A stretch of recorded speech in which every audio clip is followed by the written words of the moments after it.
Hello everyone, welcome to the new video. आज के video में हम लोग स्केलेटन सिस्टम के बारे में सीखेंगे। ठीक है, स्केलेटन सिस्टम के हम लोग बारे में सीखेंगे। इससे पहले हम लोग बहुत कुछ सीख चुका है ह्यूमन बॉडी के बारे में।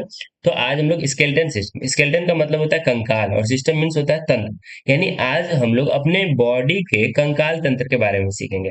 आप लोगों ने कहीं ना कहीं कंकाल के बारे में जरूर सुना होगा या कहीं देखा होगा। तो आज हम लोग उसी के बारे में सीखते हैं। ये हमारा जो बैकग्राउंड में दिख रहा है, ये हमारा पूरा स्केलेटन है। Skeleton system plays a crucial role in safeguarding our organs. हम लोग internal organ and external organ के बारे में पढ़ चुके हैं।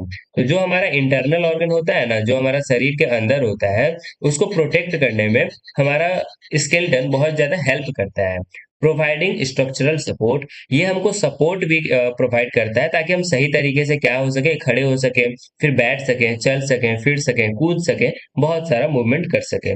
एंड फैसिलिटेटिंग मूवमेंट, और जितना भी हमारा मूवमेंट होता है वो सब इसी के कारण हो पाता है, स्केलेटन सिस्टम के कारण ही हो पाता है। अगर स्केलेटन सिस्टम नहीं होता तो हम लोग शायद नहीं होते।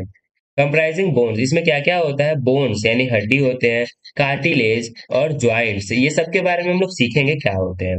It works to support our bodies, ये वर्क करता है, हमारे बॉडी को सपोर्ट करता है। Ensuring we remain active and healthy, और हम लोग जो है स्वस्थ रहें और सही तरीके से बने रहें, वो सब जो है स्केलेटन सिस्टम ही काम करता है। ठीक है, हम लोग अंडरस्टैंडिंग द स्केलेटन, इसके बारे में समझते हैं। तो ये हमारा स्केलेटन सिस्टम है। ठीक है, अगर हम लोग के ऊपर का जो मसल्स है, जो मांस है, अगर उसको मांसपेशी जो है, अगर हम लोग उसको हटा देना तो सबका शरीर जो है इसी तरीके से दिखेगा। सबका जो है स्केलेटन जो है लगभग सेम ही होता है। ठीक है, the skeleton system is made up of 206 bones. जब हम बड़े हो जाते हैं तो हमारे शरीर में 206 बोन्स होते हैं, और पूरे 206 बोन्स को जिस तरीके से बनाया जाता है वो हमारा फिर स्केलेटन बन जाता है। जब 206 हड्डियों को आपस में ज्वाइन कर दिया जाता है, जिससे कि हमारा हाथ, पैर, गर्दन सब कुछ बन जाता है, तो वो हमारा स्केलेटन सिस्टम हो जाता है। जब हम जन्म लेते हैं ना, तो जब हम एकदम कोई भी न्यू बेबी, जब न्यू बॉर्न बेबी जब जन्म लेता है तो उसके अंदर 300 बोन्स होते हैं। वो 300 बोन्स के साथ जन्म लेता है, लेकिन जैसे ही वो धीरे धीरे बड़ा होता है तो उसके हड्डी आपस में जुड़ने लगते हैं। जब जैसे कोई बेबी का जन्म होता है तो वो शुरू में अपने आप खड़ा नहीं हो पाता है, लेकिन जैसे धीरे धीरे वो बड़ा होते जाएगा तो वो खड़ा होने लगता है, चलने फिरने लगता है। क्योंकि जब वो जन्म लेता है तो उसका बोन अभी उतना स्ट्रांग नहीं रहता है, वो अलग अलग रहता है, जिसके कारण वो खड़ा नहीं हो पाता है। लेकिन धीरे धीरे वो, उसका बोन जो है आपस में जुड़ने लगता है, और एक बोन जब बन जाता है पूरा, वो कंप्लीट होने लगता है, तो फिर वो जो है धीरे धीरे वो अपना खड़ा होने लगता है। और वो लास्ट में जब भी वो अडल्ट होने लगता है, जब बड़ा हो जाता है, तो उसमें भी 206 बोन ही हो जाते हैं। तो जब भी हम लोग जन्म लिए होंगे तो हमारे अंदर 306 बोन्स थे, लेकिन सब आपस में मिलकर फिर 206 बोन्स हो जाते हैं। इसका कार्य क्या है? तो ये हमारे बॉडी को सपोर्ट करता है। अगर हम खड़े होते हैं, बैठते हैं, हमारा जिस भी प्रकार का मूवमेंट है वो सब स्केलेटन के कारण ही होता है। वाइटल ऑर्गन्स यानी हमारे इंपॉर्टेंट ऑर्गन्स को ये बचाता है। इंपॉर्टेंट ऑर्गन्स जैसे हमारे हार्ट हो गए, ठीक है, लंग्स हो गया, ये सबको जो है ये बचा के रखता है, इसको अंदर जो है इसको बचा के रखता है। फिर ये मिनरल्स को स्टोर करता है और ब्लड सेल जो है वो प्रोड्यूस करता है। हम लोग आगे देखेंगे कार्टिलेज क्या होता है। Cartilage is a firm flexible tissue that cushions joint and support structure in the body. Cartilage क्या होता है? तो वो ना जैसे दो हड्डी के बीच में, अगर हमारा ये एक हड्डी हो गया, फिर हमारा एक ये हड्डी हो गया, दोनों हड्डी के बीच में यहाँ पे हमारा कार्टिलेज होता है। और ये कार्टिलेज क्या करता है? जैसे कि एक मशीन में हम लोग ग्रीस देते हैं या मोबिल देते हैं ताकि वो लोग जो स्मूथ चलते रहे, आपस में घिसे नहीं, उसी प्रकार हमारे दो हड्डियों के बीच में कार्टिलेज रहता है, जिसके कारण हमारा दो हड्डी आपस में टकराता नहीं है, वो स्मूथ मूव करता है, और जिससे हमको दर्द नहीं होता है। हम जैसे जैसे बूढ़े होते जाते हैं तो ये कार्टिलेज जो है कमजोर होते जाता है, और फिर हमारे घुटनों में ये सब में दर्द होना चालू हो जाता है। तो कार्टिलेज हमारा यही हेल्प करता है कि हमारा जो हड्डी के बीच में ये रहता है और हमको चलने फिरने में स्मूथ मूवमेंट करता है। ठीक है, कार्टिलेज जो है वही स्मूथ मूवमेंट अलाउ करता है, हमारे बोन्स को बचाता है कि ताकि आपस में वो दोनों रब ना हो, मतलब आपस में एक दूसरे से खींचे नहीं। लोकेशन कहाँ? तो ये हड्डियों के बीच में पाया जाता है। फिर उसके बाद नोज हो गया, ये दो हड्डियों के बीच में जहाँ पे वो दोनों जुड़े रहते हैं वहां पे। फिर नोज में पाया जाता है, ईयर्स में पाया जाता है, और बिटवीन द बोन्स पाया जाता है। फिर व्हाट आर ज्वाइंट्स? ज्वाइंट्स क्या होते हैं? तो joints are connection between two bones. जैसे कि कभी भी जब दो हड्डी मिलते हैं तो वहां पे जिसको हम लोग जोड़ते हैं, यहाँ पे दो हड्डी मिले तो यहाँ पे एक ज्वाइंट हो गया। ठीक है, तो जहां पे भी दो हड्डी मिले तो उसको हम लोग ज्वाइंट्स बोलते हैं। और ज्वाइंट्स के कारण ही जो है हम लोग अपने हाथ पैर को आसानी से मोड़ पाते हैं। अगर ज्वाइंट्स नहीं रहता तो हम भी जो हमारा हाथ पैर मुड़ता ही नहीं।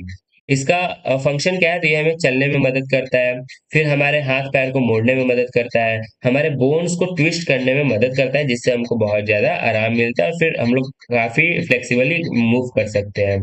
टाइप्स ऑफ जॉइंट्स के बारे में देखेंगे तो अलग अलग टाइप्स के जॉइंट्स होते हैं। हिंज जॉइंट हो गया, बॉल एंड सॉकेट जॉइंट हो गया, पाइवट जॉइंट हो गया। हिंज जॉइंट क्या होता है, this joints allow for movement in one direction.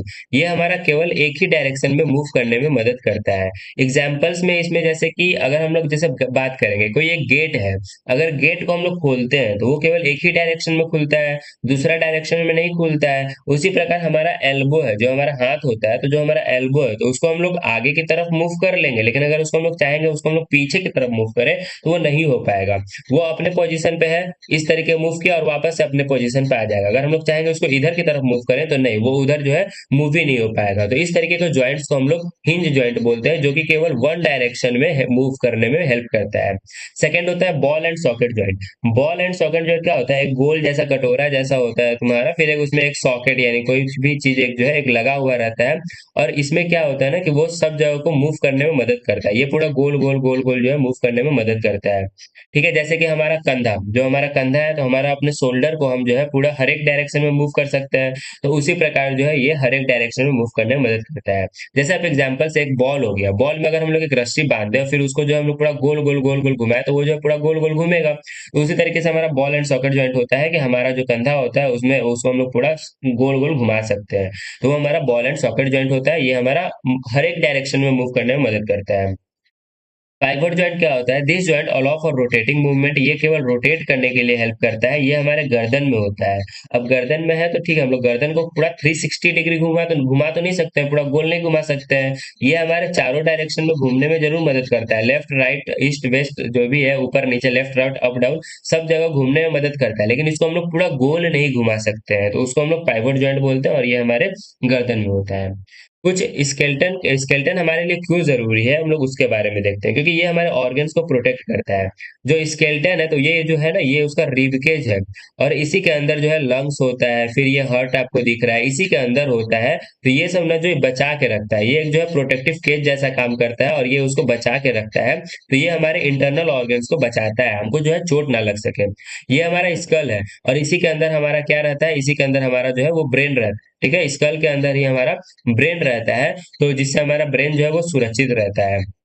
फिर मूवमेंट करने में हमारा हेल्प करता है, मूवमेंट जैसे कि रनिंग हो गया, जंपिंग, डांसिंग, फिर और भी बहुत सारा फिजिकल एक्टिविटीज करने में ये हमारा हेल्प करता है। फिर ये हमें सपोर्ट करता है कि हमारे बॉडी का जो पोस्चर है, जो हम सही तरीके से, हमको बोला जाता है कि सही तरीके से बैठ के पढ़ो, सही तरीके से चलो, तो ये सब इसीलिए ताकि हमारा पोस्चर जो है वो हमारा सही रहे। अगर बहुत लोग जो होते हैं वो उनको झुकने, बहुत ज्यादा लोग क्या होता है कि वो थोड़ा अगर खड़े होते हैं ना, तो ऐसा लगता है कि जैसे वो झुके हुए हैं, तो वो सब उनका पोस्चर के कारण ही होता है। कि अगर वो शुरू से ही उस तरीके के अपना चल रहे हैं, झुक के चल रहे हैं या झुक के बैठते हैं ज्यादा बहुत ही लंबे समय तक, तो उनका बोन उस तरीके से एडजस्ट हो जाता है, फिर वो खड़े होकर चलते भी हैं तो हमको लगता है जैसे वो कि झुके हुए हैं। तो जो स्केलेटन है उसको जो है सही तरीके से हमको बैठना चाहिए, उठना चाहिए, ताकि हमारा स्केलेटन सही तरीके से रहे। कुछ फैक्ट्स हम लोग देखेंगे स्केलेटन के बारे में, जो कि बहुत ही ज्यादा इंटरेस्टिंग है और बहुत ज्यादा जो है आपको मजा भी है, ये हमको नहीं पता होगा आपको। बोन का स्ट्रेंथ, हमारा जो बोन होता है वो कितना मजबूत होता है। हमारा बोन जो सबसे ज्यादा मजबूत बोन होता है ना, वो फीमर होता है। उस बोन का नाम क्या है, उस बोन का नाम फीमर है, जो सबसे ज्यादा मजबूत हड्डी होता है। और वो हमारा कहाँ होता है, तो थाई में होता है। ये हमारा जो बोन है ना वो हमारा फीमर है, और वो थाई में हमारा होता है। ठीक है, और ये इतना मजबूत होता है कि वो एक कार को भी उठा सकता है। Bones are incredibly strong, in fact femur can withstand the weight of a car. तो हम लोग एक कार को पूरा उठा सकते हैं, फिर भी ये फीमर नहीं टूटता है। ग्रोइंग अप हो गया, our bodies continue to grow. हमारा जो शरीर है वो हमारा पूरा बढ़ते ही रहता है, until we reach our late teens और अर्ली 20। जब तक हम लगभग 20 साल 21 साल के ना हो जाते हैं, तब तक हमारा शरीर जो है वो हमेशा बढ़ते ही रहता है। फिर एक ईयर के बारे में है, ईयर में एक बोन होता है, इसका नाम है स्टेप्स। ये हमारा सबसे स्मॉल बोन होता है। ये केवल 0.1 सेंटीमीटर ही, 0.1 इंच ही लंबा होता है, मतलब ये बहुत बहुत ही ज्यादा छोटा होता है, लगभग चावल के दाने जितना ये हमारा होता है, और ये हमारे शरीर में सबसे छोटा हड्डी है। तो हमने क्या सीखा, सबसे मजबूत हड्डी फीमर होता है, फिर सबसे छोटा हड्डी हमारे स्टेप्स होता है, फिर हमने टाइप्स ऑफ जॉइंट सीखा, 3 प्रकार टाइप्स ऑफ जॉइंट्स होते हैं, हमने बहुत सारे आज के वीडियो में सीखा है। तो आई होप कि आपको ये सब जो है अच्छा लगा हो। अगर आपको ये वीडियो पसंद आ रहा हो तो आप वीडियो को लाइक करें, अपने दोस्तों के साथ भी शेयर करें, और हमारे चैनल को प्लीज सब्सक्राइब कर लें ताकि आपको इसी तरीके का वीडियो जो है और देखने को मिलते रहे। Thank you.